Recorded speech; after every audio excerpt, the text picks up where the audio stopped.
Hello, everyone. I'm going to get Merino y Vino, Lily, on with us here, and we will get going. Let's see.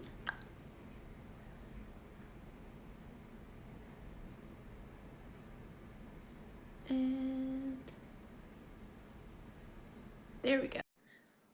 Instagram has apparently added some new features that kind of threw off our game a bit, but I think there we go. Hi. Hi. In case anybody else didn't know, apparently you can now do a video call chat through Instagram. Not the same as going live, but it looks the same. Yeah, and this is the first time I've gone live, so. Oh, yay, that's exciting. Yeah. I have gone live a decent amount, but it's still infrequent enough that every time I pull it up, I'm like, okay, what are we doing? Because they've always changed something in between the times that I've gone live. Yeah, that's something I have trouble keeping up with is like the social media and how they change things so much. Right? And they go so fast through everything. Like you have to be in there all the time or else you're going to miss what they're doing and then you go back and completely lost. Yeah, and my husband's a computer programmer, so he's always talking about user interface and how it should be easy and accessible for people. And I'm a high school teacher, and sometimes it's like I ask my students like, "How do you use this? How do you figure this out?" And they're like, "Well, you know how to do this." I'm like, "Yeah, but I can't figure this part out." They're like, Right. "Just try it out." I'm like, okay." Well, and I think sometimes too, the different companies are trying to make it super easy, but then they do it to the point where like they understand what's going on, but if you're not in it every single day, it's not going to be as intuitive to you. Right. Yeah. And I've even watched tutorials on how to use like certain aspects of social media. And there are like these TikTok stars that, were trying to explain TikTok to me because I was thinking about getting on it. Yeah. And they like spend all this time explaining why TikTok is great. But then when it actually comes to showing how to use it, if they go through it so fast, I'm like, you're definitely not a teacher because I can't follow you. I have to go back and rewind like 10 times. So. Yep. Yeah, that's I actually have a Instagram course thing that I've been doing mostly just so that I can kind of keep on top of all the new things as they come out, because otherwise like I get busy doing stuff and then I miss out on things and I come back and I'm like I have no idea what's going on. Yep. Exactly. Yeah. But it looks like we've got quite a few people hopping on. Hello everybody. Yeah. Good morning from from Arizona. Yeah, it's good to see everyone. Thanks for jumping on with us. And I'm Shaina from YumiYarns.com, and I do the design portion. And this is Lily. She's our featured dyer this month for the Indie Sock Along, and her company is Merino y Vino, which I absolutely love. I'm not great with Spanish, but I have enough to know that it's wool and wine, basically. Yeah. And I really love your little logo. It's so cute. Thank you. Yeah, well, I think a lot of crafters dream about having their own business one day, and I've tried to make it work a few times in the past, like selling what I've made, or I thought about designing, but man, I don't know how you guys do it. You have so many things you have to do in order to design. There's and so a lot of math. Yeah. And I tried with math, but gauges. And for me, a lot of it, like, I'm not a huge fan of math, but like in my head, like it works out. I kind of visualize things in graphs, and I don't know how it works for me, but it works. That's good. Yeah. Right. Yeah. I make some pretty silly math mistakes, but I also try to keep up with it. Yep. But go ahead. So the long-term goal is to open up my own yarn cafe here in Flagstaff, because I feel like cafes are open to crafters, but we can spend hours there nursing one cup of coffee. Right. And it's not really the best for business. So I thought, okay, like it'd be so much fun to have like a yarn store where people could buy coffee and pastries, and then later in the afternoon have like wine or something. Yeah. And I wanted to call it Sip and Knit because I love puns, but there's actually a yarn store on the East Coast with that name already. I was like, okay. So I was in Oregon a few years ago with my brother and sister-in-law, because they wanted to move to Portland, and they did, but we ended up in Flagstaff. And my brother-in-law loves puns, and so I was telling him how sad I was that that name was taken. And he's like, well, what do you like? What's your favorite type of wool? And at the time it was merino, and I still love merino, but now I've learned about different types of wool. And he came up with Merino y Vino, and I was like, it rhymes. It combines two things that I enjoy, so let's go with it. And Yeah, then my two things that'll go sister-in-law, well with the cafe. yeah, exactly. And I was planning to have a sign like, mistakes are not my fault after like one glass or something. But yeah, and then my sister-in-law is also an artist, and she designed my logo, which was awesome Oh, nice. because I can't draw to save my life. Well, it's good that you've got connections though that way, that because a lot of times, like, I like drawing, but it takes a long time. And I've got my little sister does a lot of stuff. She's got I can't remember, it's a webtoon.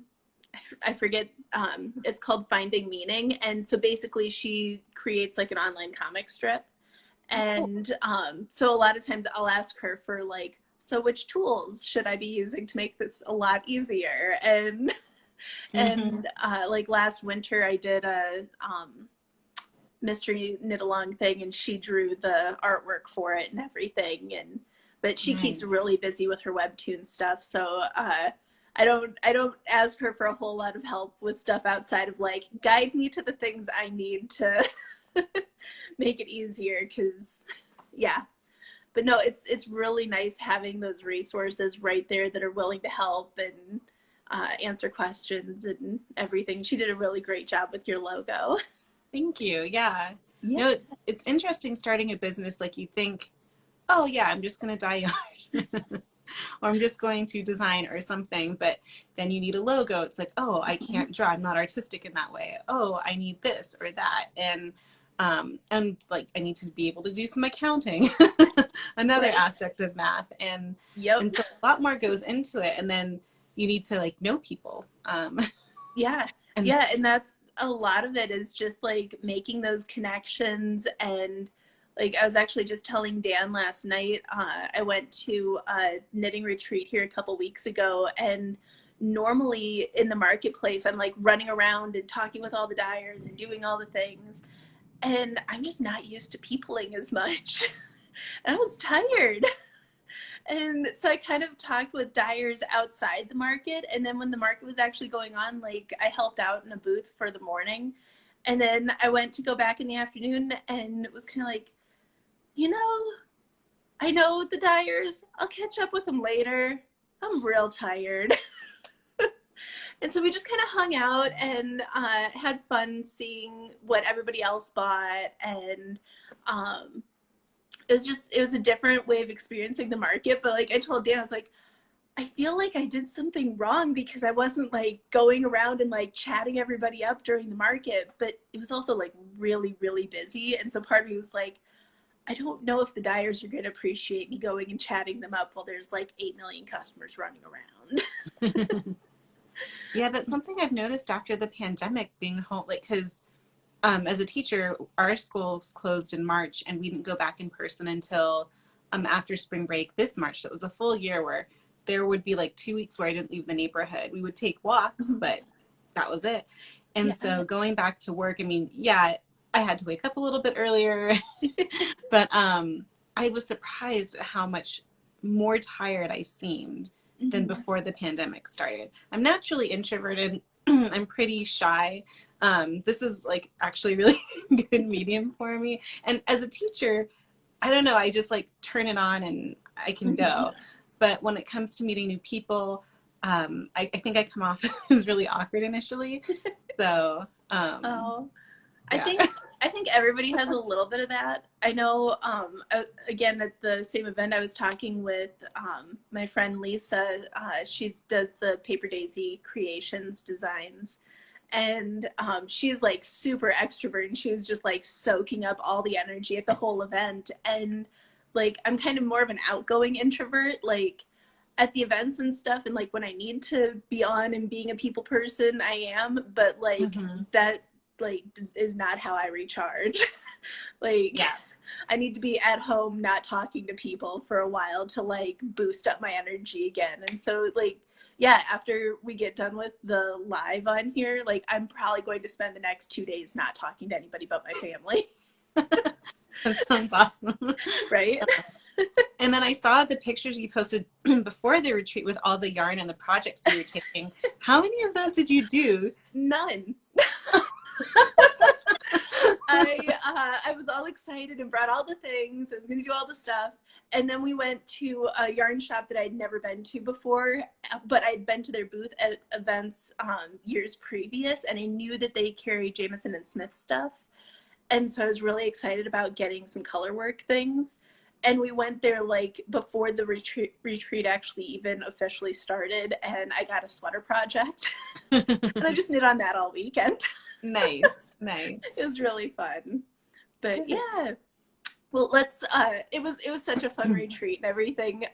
But let's get back to your dyeing and everything. I watched your little video that you had posted on your YouTube channel, kind of introducing yourself and giving your fiber background and everything. So anybody that's watching, Lily has a YouTube channel where she's got some really fun dyeing videos and stuff like that. And is it just Merino y Vino on YouTube as Yep. well? Yeah. So right now I've been dyeing a lot of the Pride and Prejudice Advent colors. Yeah. So those of you who don't know, it's actually on sale this month, 10% off. But Shaina and I have been working on this Advent. She was the first person I actually approached. And we've never met in person, but I feel like we're already friends, which is pretty amazing. Right? I feel the same way.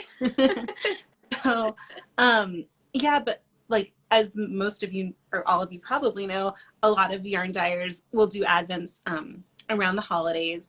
And it's a lot more work than I thought it would be. But my favorite book is Pride and Prejudice. And I think if one of my former students is still on here, Bashir, he knows that I love Pride and Prejudice. I have a picture of Colin Firth and Jennifer Ely in my classroom.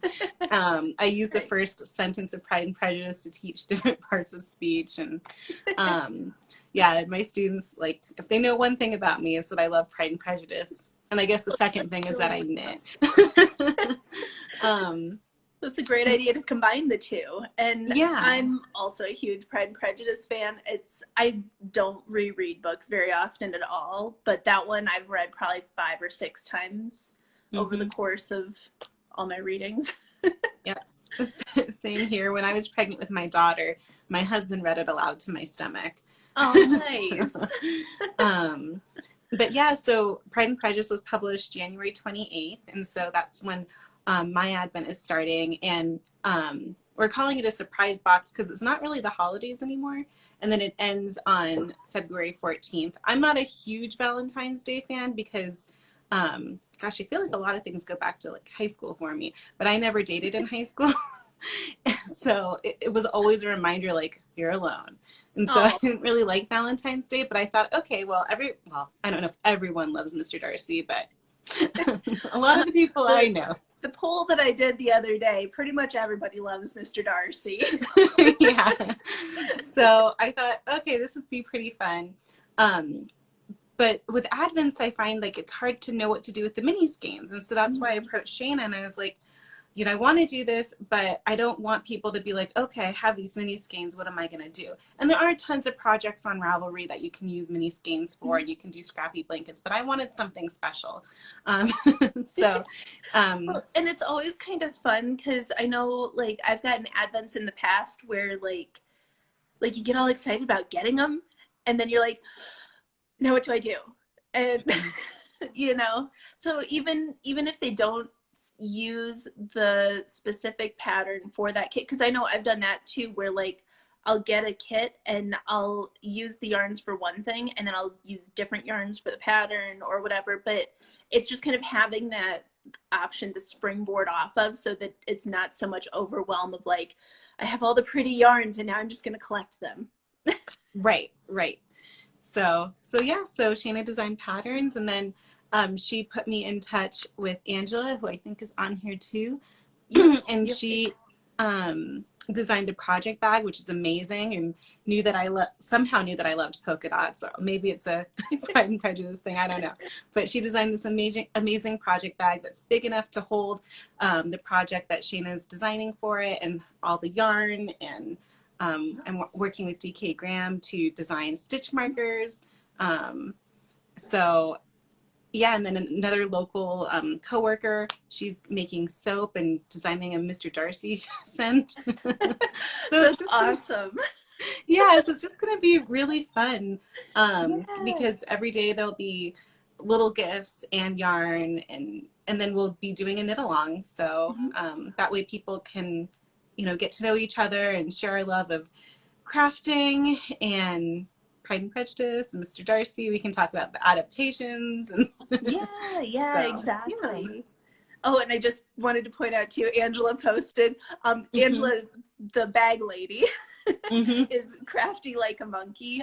I've done different things with her. We've done a couple giveaways on my group and everything, and she makes really awesome bags. I know I've done posts with her bags quite a bit. I think it was last year. I think it was either Splash Pad. No, it was the pigskin party that Boston Jen hosts. I had done a giveaway with some little stitch markers I made and some local alpaca yarn and a cute little Christmas cactus project bag from Angela.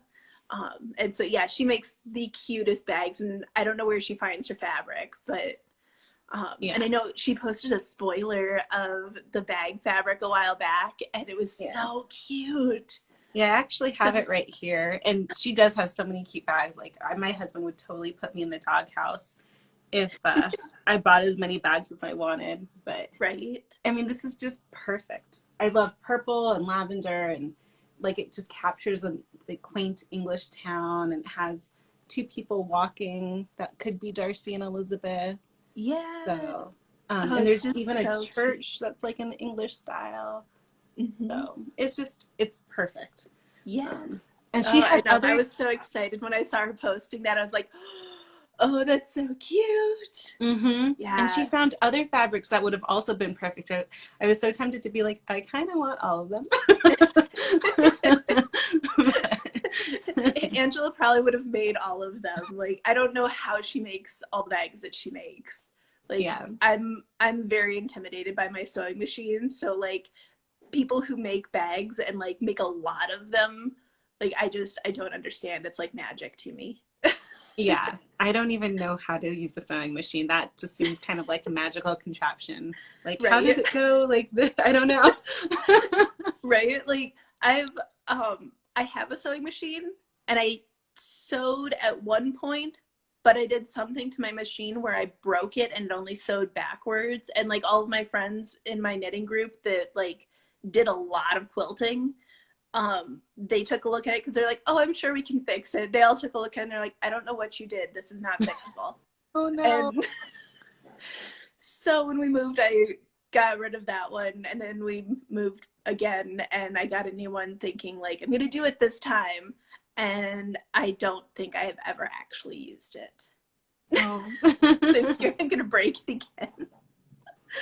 Yeah. But oh, and Angela said since it's Shark Week next week, she's getting a bunch of shark bags loaded up to the shop. So crafty like a monkey, guys, go check out her bags. Yep. But yeah, getting back to the yarn, I actually have all of the yarn laid out in front of me for the surprise box. Because I always feel like I have to kind of explain my process because a lot of designers that I know will knit up the thing and then write the pattern either as they're knitting it or afterwards.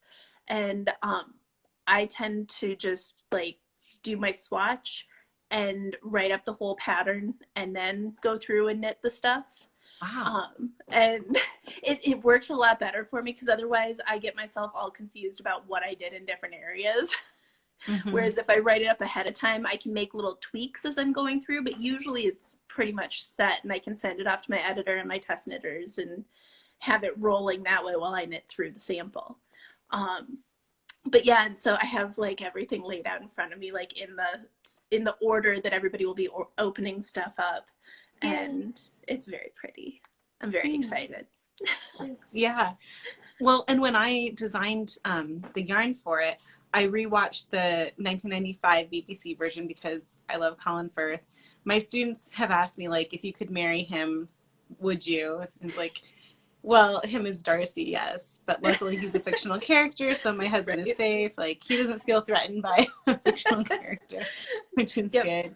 Yep. Um, but yeah, we watched it in February, which we like to do. And I'm really lucky that my husband will actually go with it and, and watch Pride and Prejudice because it's Yeah, my 6 husband won't. hours. Yeah, it's a big My time husband's like, commitment. no, you watch that while I'm sleeping. Well, he is watching, like, he kind of watches a video game at the same time, so, but Okay, still, he's nice. there. And so as I watched, and I have to edit some of the pictures because my daughter, was like pointing at the screen for some of it. But I took pictures of all of the different outfits that each character wore, and then I came up with what colors characters had in common. So, for instance, all the Bennett sisters and their parents have to be able to go together, like color-wise, because they're related. But to complicate it further, like Lydia had to match Wickham, and Jane had to match Bingley, Elizabeth with Darcy, and then he also had to match his sister. So that was another factor when I was designing these mini skeins is not only did I want them to go together in a project, which means some of the, like a lot of the colors go together, but it's not like it's all one color, just so you guys like, don't freak out. But they had to complement each other, Mhm. and the colors had to make sense. Like, so it was a little bit more complicated with that, especially because Mr. Bennett doesn't wear any colors that the rest of his family wears. Mrs. Bennett was kind of complicated too. But I can I see made it that. work. I think you did a really good job though, like looking at the layout and like knowing which one is which person and everything.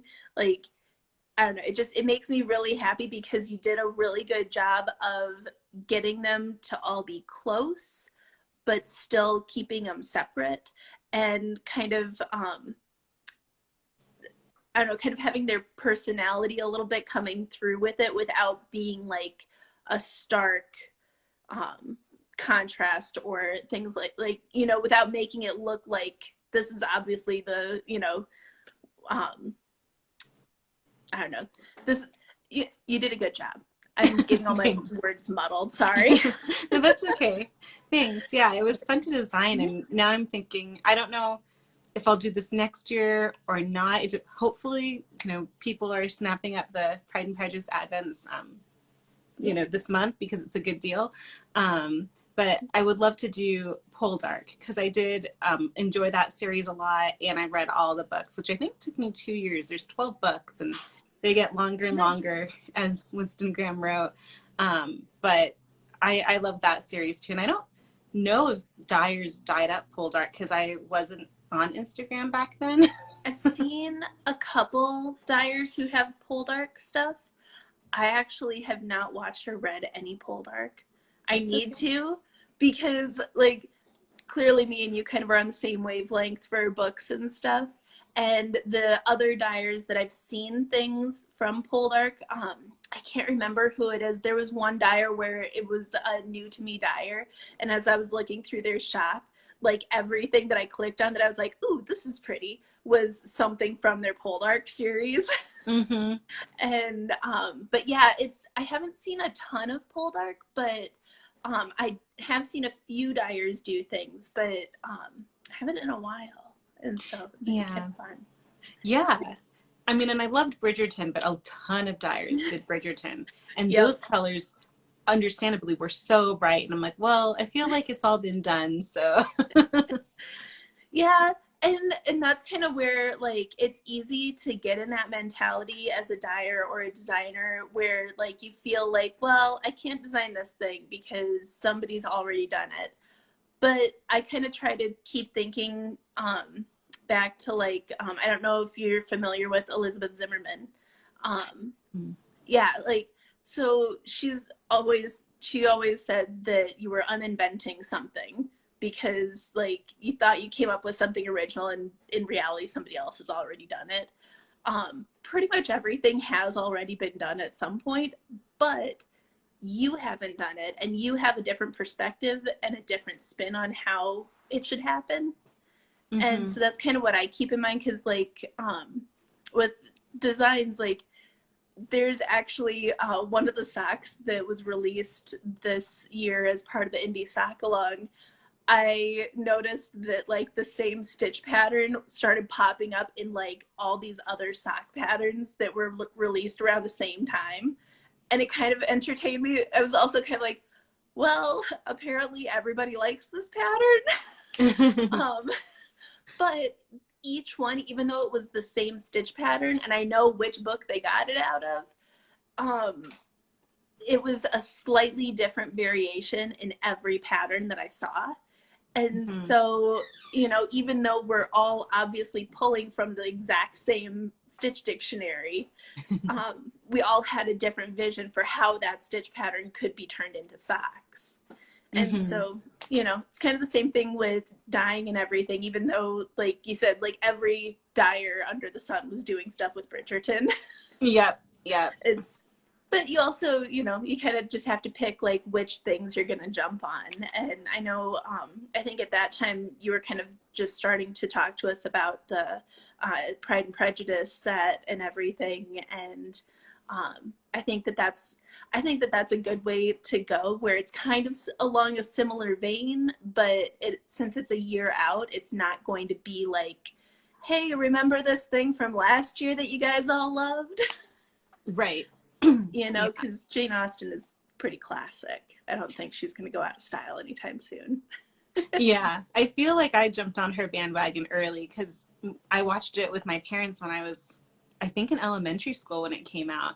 Mm-hmm. And granted, I'm sure she was, extremely popular, like way before then. But yeah, I've always been a fan of that adaptation. And Mm-hmm.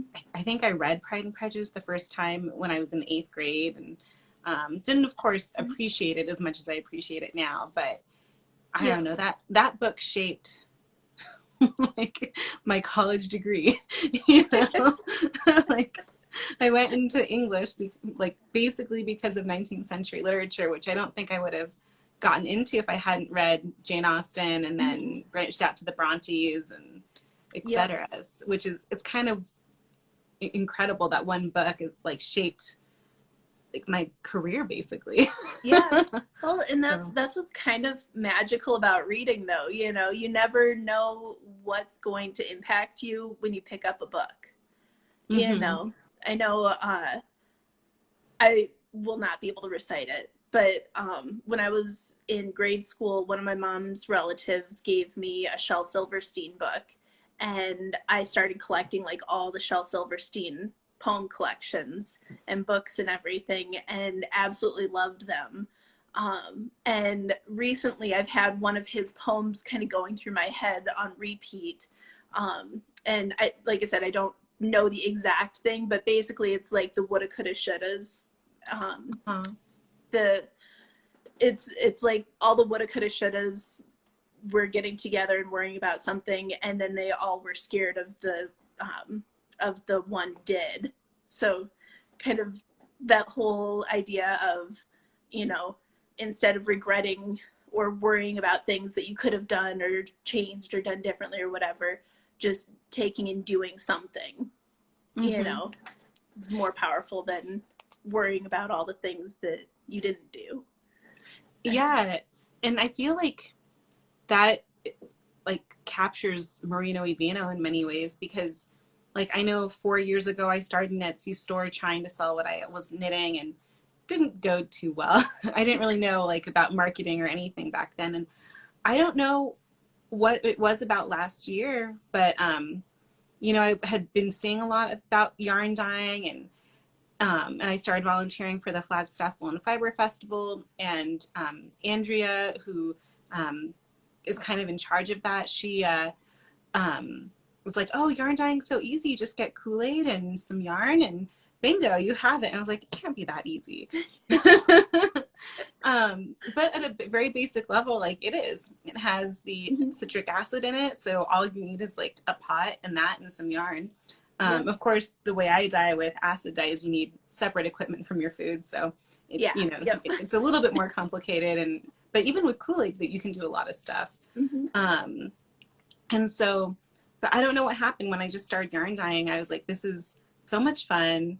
And since I can't draw or paint, like it's a way for me to experiment with colors, Hmm. and show that side, but definitely more of a, like an abstract way. Which is Yeah. kind of almost more freeing. I know I Mm-hmm. did a lot of art classes when I was in high school. That was like my favorite thing. And we always had like, for a couple weeks, we would work in this medium. For a couple weeks, we'd work in this medium. And every single year, we had a clay section, and I'm the worst at clay. Like, I don't mind it. It doesn't inspire me. I don't like, it's not my thing. And I had the same teacher every year through high school. And every year when we had the clay projects, like we had different types of clay projects that we had to do. And every year I would just make these weird abstract sculpture things because I was just making shapes with the clay and attaching it to itself. And by the last year of high school, when we came to the clay section, she was like, "Just so you know, you don't have to do this one.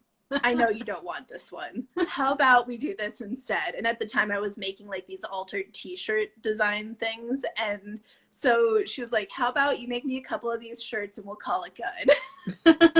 Nice. And because you know, kind of like you said, like doing the abstract thing is kind of almost easier because it relieves a lot of the pressure of like, because I knew I wasn't going to make anything beautiful with clay. But by doing just kind of like playing with it and making just weird shapes and things like that, it was enjoyable. It is not something I would go pick up on my own, but Yeah. Yeah. but yeah, no, I can see how doing the yarn dyeing would be just kind of freeing and fun, and a lot more enjoyable way to play with color when you don't feel comfortable doing the sketching or the sculpting or different things like that. Yeah. And I feel like there's always something to learn. There's different, Mhm. like so many different techniques. Even just the water level. How does that affect the speckles? How does that affect, what's going on underneath the yarn? And Mhm. I, it's if you mess up, it can be expensive to just keep buying yarn. And so I try not. I mean, I'm sure all yarn dyers try not to mess up, but Mhm. it's it's kind of scary each time because you're like, oh, okay, like is this gonna go right? Is it not? What's going on underneath the yarn? Um, and so I love the fact that I can always learn. I can always experiment. Just try out different colors, make my own colors from the dyes that I have. Um, yeah, it's a lot of waiting too, and like Mhm. also experimenting with heat and how much acid, and even the water source can affect the Yeah. colors. Yeah. So it's fun, but it's also kind of scary. I And can see that.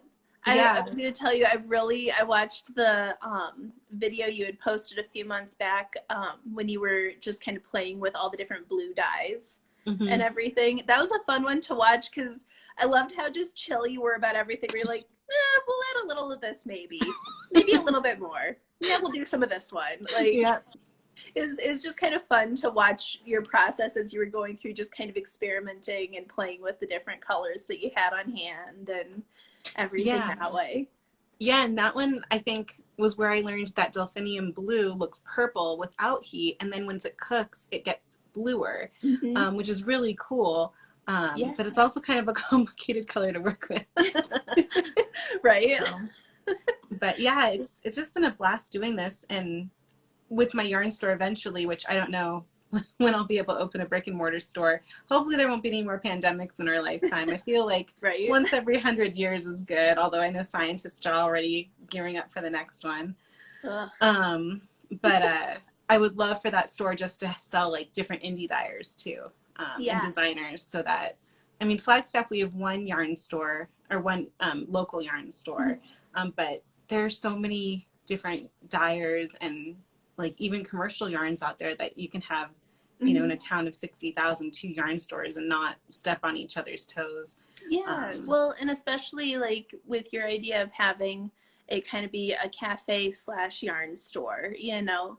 Mm-hmm. And I know when we lived down in Phoenix, because we lived in Oh, wow. Glendale, and we were there for, I think, just around 2 years.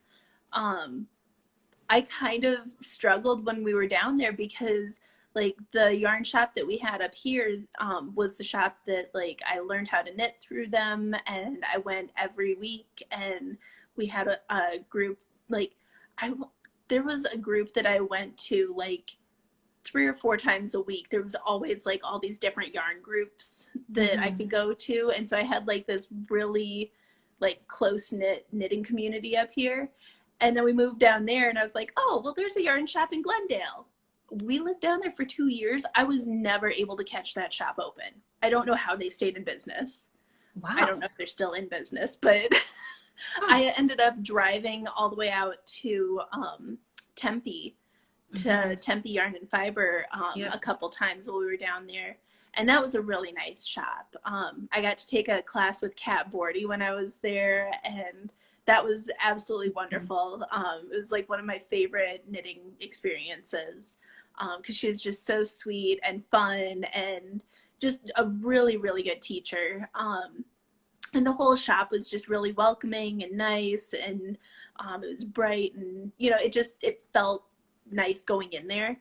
Um, and then there were a couple other yarn shops that I Mm-hmm. visited that some of them were good, some of them I felt like I was intruding. Oh.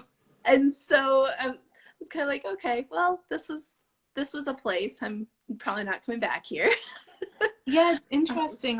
Like I mean, I'm new to the, you know, business aspect of the knitting or crafting community.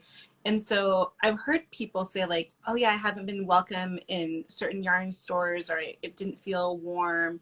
And it dismays me. Like I shouldn't say right. it surprises me, because like we're all human and in businesses, like, but Mm-hmm. still, like I feel like the crafting community should be above all that. Right. um, Well, so, and I kind of wonder too, like because I know some stores get where like they have their core group and they kind of forget that new people aren't part of the core group and may not know where everything is, or they, you know, may have questions or whatever. Because there have been other parts of the country too where I've gone to yarn shops, one or two that were like really big name yarn shops, mhm. and like literally walked around for like 2 hours checking things out, trying to decide on projects and looking at everything, and nobody talked to me the whole time I was in there. Wow. And right? And like I've worked a lot of retail. I love working retail, and something like that, like it instantly like really gets under my skin because I'm like, you should at least say hi to people when they come in your shop. Like I get that you're busy, but you know, Right. this was part of it. And the one that I'm thinking of in particular, they weren't that busy. They were just all busy talking amongst themselves behind the counter, which made me Oh, even more irritated. But yeah. yeah. But there are a lot of really great yarn shops out there too that, you know, you walk in and you immediately feel like at home, and like you can shop around and chat with everybody, and you know, and those are the kind of yarn shops that I think are the ones that even with the pandemic, you know, Hmm. held on and found ways to make it where their community was still thriving and um, you know, excited and everything. And I kind of feel like the idea that you have for the yarn cafe would be more in that line, because you're intentionally making it like a cozy atmosphere to people come and have people come and hang out and work on stuff, and especially like you had said, highlighting a lot of the Arizona products too, Yep. which I think that that's really, really awesome, because that is one thing, like you guys have a lot of alpaca down there, right? Is it alpaca Yeah. llama? Yeah. Actually, in Prescott, which is kind of between Phoenix and Flagstaff. Mm-hmm. And I think it was through the Flagstaff Wool and Fiber Festival that I learned about Peaceful Prairie Alpaca Ranch. And I just messaged Wendy, and she, let us come down. It wasn't even during she doesn't have like tour hours or come visit the ranch hours. It's just like, if you want to come. And she has a little shop, and I know she does like a weekend market. Mm-hmm. And it was just so fun to see her alpacas, and my daughter loved it. So we go back every year. Nice. And yeah, and whenever she has extra yarn that I can dye, I buy some, and Oh, so I that's can have an awesome. Arizona line. But I'd Yeah. love to get a yarn crawl going in Arizona. I first learned about that, gosh, like 4 or 5 years ago when we were in Portland, and I went to a bunch of yarn stores up there, and I think there's another one in Nevada. I think there's yarn crawls in pretty much everywhere now, but not in Arizona. Because in Tucson, Yeah. we had, I think, 3 yarn stores, and now I can only think of 2, unfortunately. Birdhouse and Grandma's Spinning Wheel, and both are amazing. And so that would be another thing I would like to get started up here, is to do a yarn crawl. Yeah, that would be Like really maybe in fun. July, or I don't know, it might be too hot in July. But I know those are slow times for knitters, at least in Arizona, because Mm-hmm. who really wants to be working on a blanket Right. in July when it's like 110 in Phoenix and Tucson? And Yeah, even in right. Flagstaff, we don't have AC up here, and so when it's 85, it's pretty hot. So yeah. But Yeah. a yarn crawl would be so much fun. Yeah. So Well, I know Minnesota has like a really, really cool one. And Colorado has, I think, two different ones, mhm. from what I've heard from different friends who live out there. And but yeah, I think you guys have so many different yarn shops down there that that'd be really fun. Because kind of I've only kind of participated in bits and pieces of one, because I wasn't able to make the whole circuit. Mhm. But kind of the fun thing about doing the yarn crawls is you get to kind of see the different personality of each store, and it's always kind of fun, because you get to meet a whole bunch of new people in a short amount of time, and really experience a whole bunch of different places that it's easy for us to always just go back to our same place over and over again, but by getting to jump around to the different places, you get to see what yarns this one carries that one Mhm. doesn't, and then just meeting the owners and kind of getting the vibe of the place. I know there've been a couple Mhm. different shops that were part of a yarn crawl that I didn't even realize were there until I saw them on the yarn crawl listing, Mhm. and we just kind of went through and hit a few of them, and some of them are ones that I go back to over and over, but like just driving past or just like looking at them online, I probably wouldn't have been like, oh yeah, let's go look at that place. Because, some of them are very unassuming from the front, and then you go inside and you're like, this is amazing. Mhm. you Yep. know? Yeah, and you can pick up new project ideas, learn new Yeah. things. Um, when my grandmother used to live in San Francisco, and there's a yarn store there called Imagine It, which I love the puns. Like, it Right. just, that name is amazing. And it looks like it's going to be really small, and especially with the cost of real estate in San Francisco. And Right. you go in, and it just goes straight back. And then there's another area that also goes straight back. And I think that's the first time I ever saw a knitting machine. And the people were super friendly, and the yarn just went like 10 feet or 12 feet high. I don't know how high it went. And luckily, they had people working there who could reach the yarn for me, because I'm pretty short. But that was such a cool experience. And then when my husband and I were dating, I took him to San Francisco to meet my grandmother, and I made him go. Good, good. You have to go to this yarn store. The name is great. It's beautiful inside. And again, Nice. that's another, I guess, something that the spouses of us crafters have to deal with. It's like every time we go on vacation, it's like, okay, which yarn stores, which Yep. farms are we going to go to? Right. Like, Well, I have to go to at least one. yeah, exactly. Those at first when I started going to a bunch of different events and stuff, it was kind of like this is my thing because Dan was like, whatever, I don't want to be part of your yarn weirdness. And and but over the years he's kind of like, okay, so what yarn store is in this weird town that you're making us go to today? Mm-hmm. And I'm like, oh, well, it just happens to have this shop, you Mm-hmm. know. So it's kind of fun because like even Cairo, he's 7.5, and he sometimes will be a little irritated if he's been in the car too long, but even he likes going into the different shops and like Mm-hmm. squishing the yarn and seeing all the colors. And Yep. he has recently requested a sweater with a C on it for his name. Nice. So Yeah.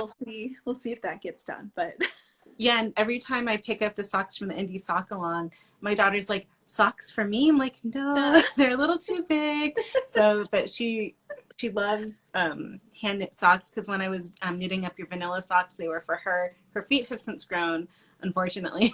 But yep. so now she's like, oh, I want more socks. And then my husband, he has trouble sleeping, and so I heard that merino wool can help people sleep at night because he doesn't want to take medication or anything like that. Oh, okay. And his favorite color is purple, so I dyed up Oh, nice. some purple for him and That's caked it up. pretty. And I'm knitting a blanket, which it's too hot for right now, but hopefully that'll help him sleep. Yeah. We'll see. But yeah, he likes feeling the yarn. I've yet to knit him a sweater. I'm still afraid of the boyfriend curse, even though we're married Right. now.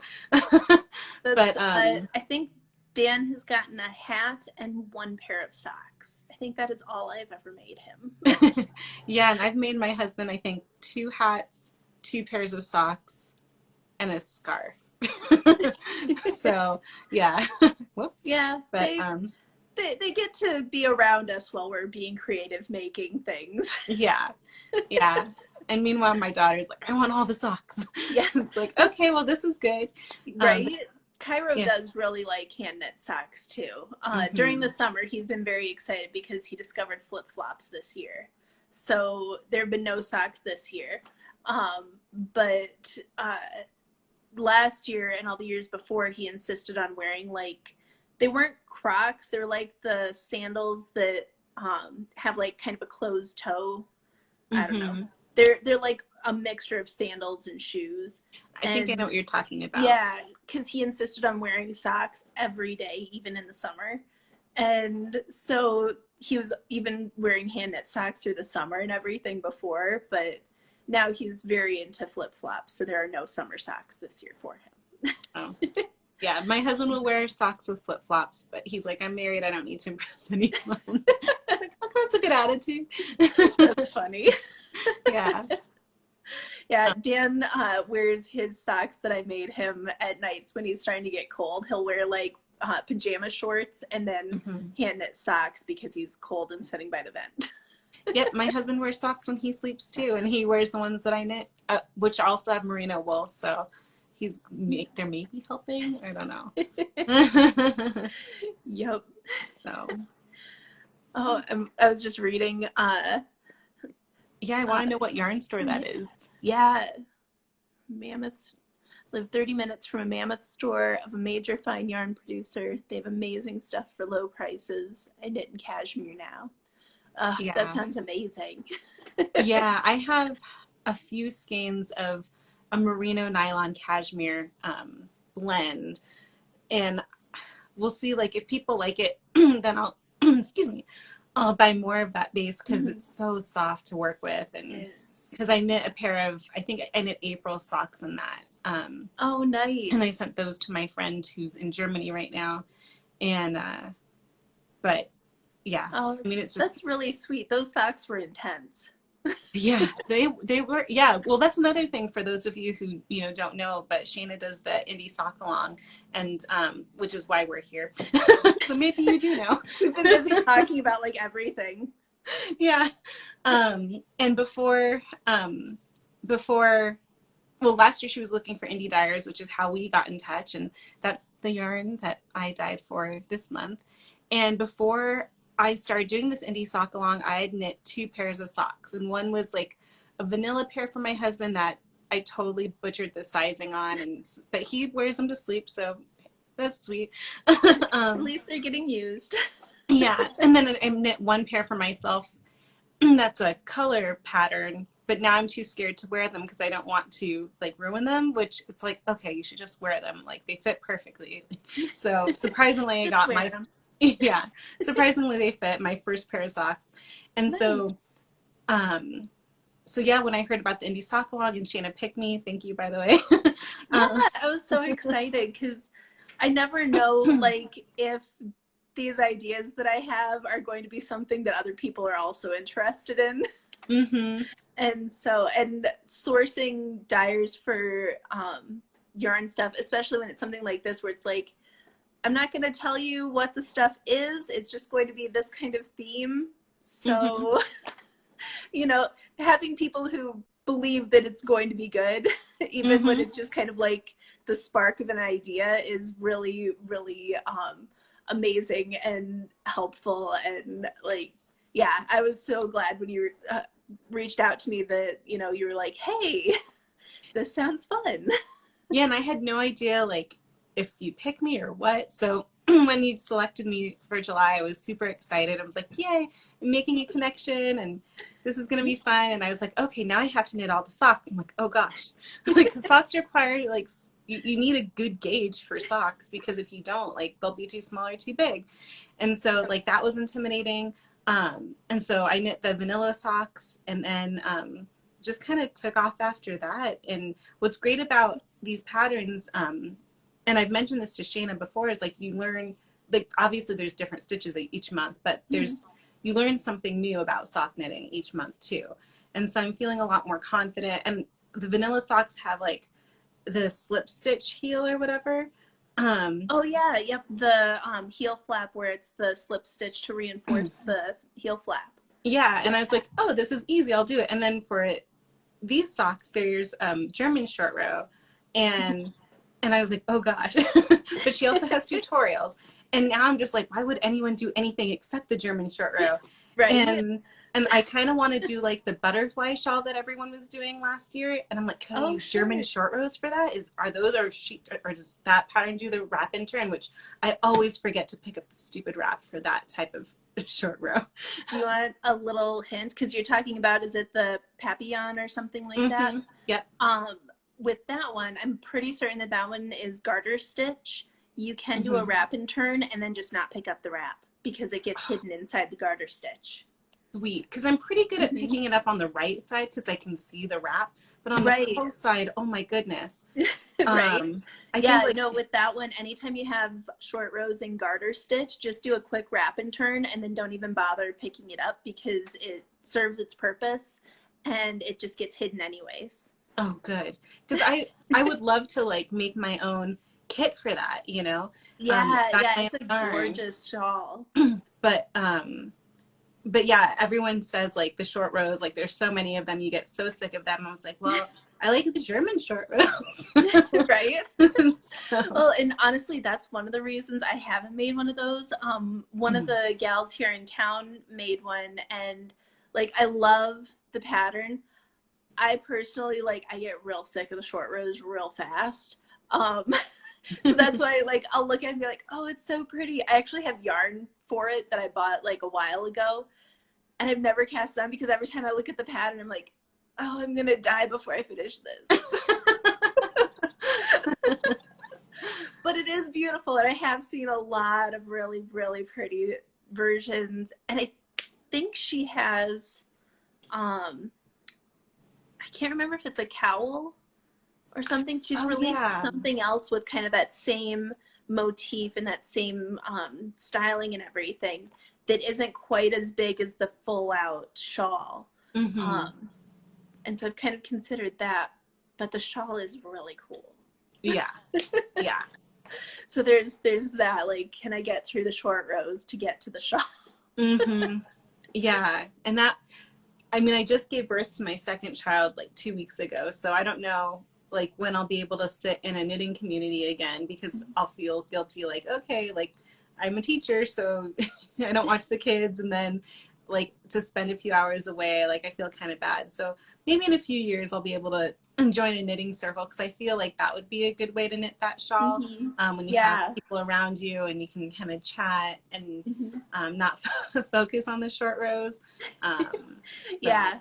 That's a really good point. I know if you're ever interested, the zombie knitting mhm. group that I'm in, you can join that at any time, I think. And we do, there's weekly Zooms, but then there's also one free monthly Zoom.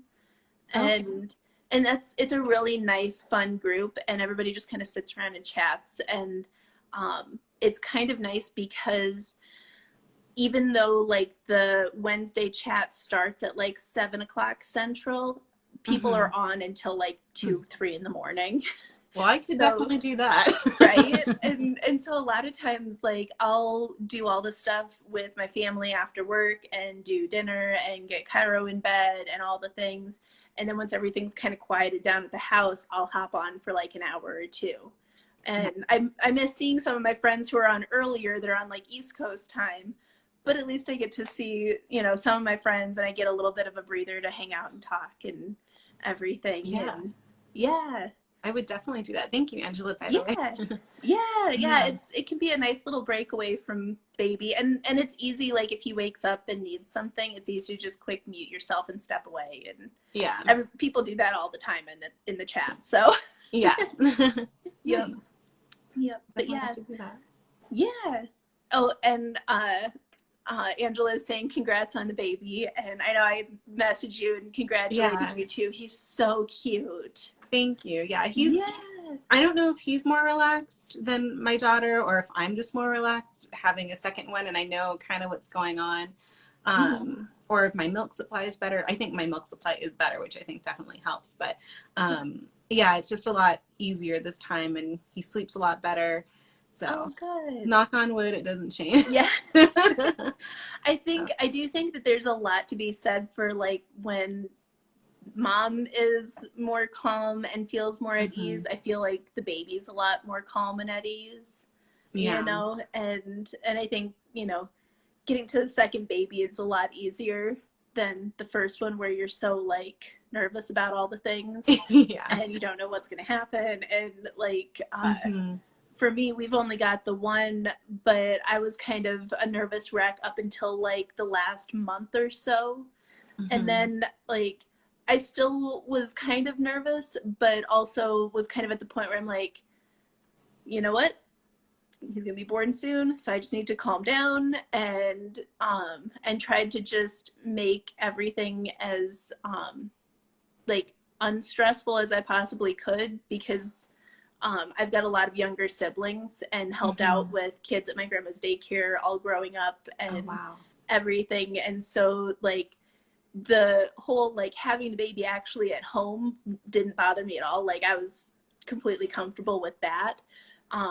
It was just like the whole like leading up to having him, because I was working as a merch manager at Barnes and hmm Noble. So like my job was literally just moving heavy stacks of books across the store and setting up new displays. Oh, man. And so thankfully, my manager at the time and some of the other people that worked with me had a lot of kids, and were guys that were like very much kind of keeping an eye on me. And they're like, if it seemed like I was overdoing it, they're like, I'm just going to do this for you. You go do something else. hmm And so that was kind of nice. And my son was born in December, so like as we were getting through like into the Christmas season with everything, my job just kind of shifted less from setting the displays myself to more of like telling people what to do and managing the lines. Nice. And yeah, and so it was a lot easier for me to kind of just focus on like, okay, we're just going to try to de-stress a little so that it's not so chaotic Yeah. with everything. And I probably will not have any more kids just because I didn't like being pregnant. I forgot how But much I disliked being pregnant. I think that happens. Yeah. Yeah, I like feeling movement, but not enough to Mhm. get pregnant again for 9 months. Yeah, So, right. I'll probably be one of those women who sees pregnant women and be like, "Oh, is your baby moving? Can I please touch your stomach?" Although I know it just feels kind of like gas bubbles, like as crude as that sounds. But no, we're done. Yeah. Ideally, like, yeah, like we wanted, like, when I think on our first date we said we wanted 2 kids, ideally a girl and a boy. And when I was pregnant with Antonio, who was just born, I could have sworn he was a girl because I had such bad morning sickness. And we were both happy to have 2 girls. And then when we found out he was a boy, we're like, oh, well, this is awesome. Like, we got what we wanted, a boy and a girl. Like, how often does Yeah. that happen? So, Right. yeah, so we're Yeah. really excited. And yeah. That is super exciting. I'm really happy for you. I loved seeing the baby pictures Oh, because, thanks. like, I love little babies. And like I said, if it did not involve me being pregnant, I'd be fine with having multiple babies. But Mm-hmm. Yeah, I hear you. yeah, every once in a while, I'll be like, oh, Dan, maybe. And he's like, no, I'm not dealing with you being pregnant again. That was gross. And Yeah. Yep. Mm-hmm. and then he kind of reminds me of some of the things where I'm like, oh, yeah, that was horrible. I don't want that. Yep. Yeah. And then this time I had after pains when I was nursing one night, and they were so intense. I was like tempted to go to the hospital and get an epidural. Like, it was really bad because I was like, Oh, oh, man. this labor and delivery was so much easier. Like, I could have a third. And after that, I was like, nope, nope, I'm done. This is We are awful. done. Like, and it was only 40 minutes, but I'm like, no, can't do that again. So, yeah. Yeah. Yeah. Well, I'm glad that you've got him and that everybody is safe at home and kind of getting into Thanks. the routine and that, he's being such a good baby for you. Yeah, and unfortunately, I probably have to get going because my husband has to work. He owns his own Oh, no, company, and that's so fine. he works on That the is weekend. But um, gotcha. That's Dan works retail, so a lot of times he's working Saturdays too. So yeah, no problem. Well, before you go, I just wanted to show everybody really quick so that they know, because I've been talking up your sparkle. Uh, hmm do you guys hmm see that crazy amount of sparkle in these socks? Like, I'm so excited. Jen is in the chat right now, and she's the one who knit my samples for me this month because I was a little bit overwhelmed with all the things that I had going on. So she helped me out by knitting these up. And both of us were like just so impressed with the amount of sparkle that you kept on the yarn. Thank you. Yeah, they look Yeah. amazing. I can't wait to cast them on. Thank you. Yeah, Jen says it's the best sparkle she's ever seen. And like Thank you the so people much. that we kind of were showing at ZK when we were at the retreat, um, everybody was like, oh my gosh, look at that. Like, look at that. It's like a disco ball of yarn. It looks like I have a filter on the camera. Yeah. Well, thank you so much. Yeah. Yeah. And right now, all of my fingering weight yarn ships free this month. And, if you guys are looking for a specific color, I can dye that up. Then it would probably take a week to get to you, just for drying time and stuff. But yeah, so if you're looking for a specific Nice. color, I have the teal, and then the green is a little bit darker. You can kind of see. And then because it's hot as Hades in Arizona, something that is reminiscent of the heat. And all of them have the sparkle, which, this one, Oh, it's I so guess the pretty. lighting's not as good in my location, so you can't see it as much, but it's there. Yeah. Which, that might make you feel like you're actually on fire in Arizona. So I don't know. Well, I think that that's the one. Jen said that she actually, after she knit up these socks, she ordered some yarn from you for herself, Mm-hmm. and I think that the um, red and orange one Yep. is the one that she got. Yep. Thank And you. Yeah. yeah, and that's so generous of you to do the 10% off on the subscription or the surprise box and Mm-hmm. the free shipping on the fingering weight. Yeah. And if Thanks. people are wondering, and then I'll let you go here, since they're shorty socks, this is I think at the adult small, and there's still 60 grams of yarn left over, so you can easily get 2 pairs of socks out of one ball. And since it's kids through adult sizes on the socks, can have mommy and me socks. Yeah. Yeah, But yeah, I wanted to thank you so much for doing the live with me of and course. Thank you. for providing the yarn and partnering with me on the indie sock long and on the Pride and Prejudice subscription. Or not, I keep saying It's a, subscription. yeah. The prize. Yeah, thank you. And for those of you watching, like Indie Sock Long is still a discount, so Mhm. the prices are Yep. amazing to get all these sock patterns, and there's tutorials Oh, on Shayna's website as well. So I would highly recommend it. thank you. Yeah, it's been fun. I'm really excited about it, and next year I'm already planning on things for next year with it too. So Yeah, I'd love we'll to keep participate. all this going. Yay! Hey, thanks. But yeah, if anybody's interested, the socks are El Verano socks, and they've got little lace pattern and little twisted rib, and it's $7 for the individual pattern or $14 for all 16 patterns that we've done this year. And so the bundle is a lot better deal. Yes. But yeah, and that's over at yumiyarns.com. And Merino y Vino has her Etsy shop.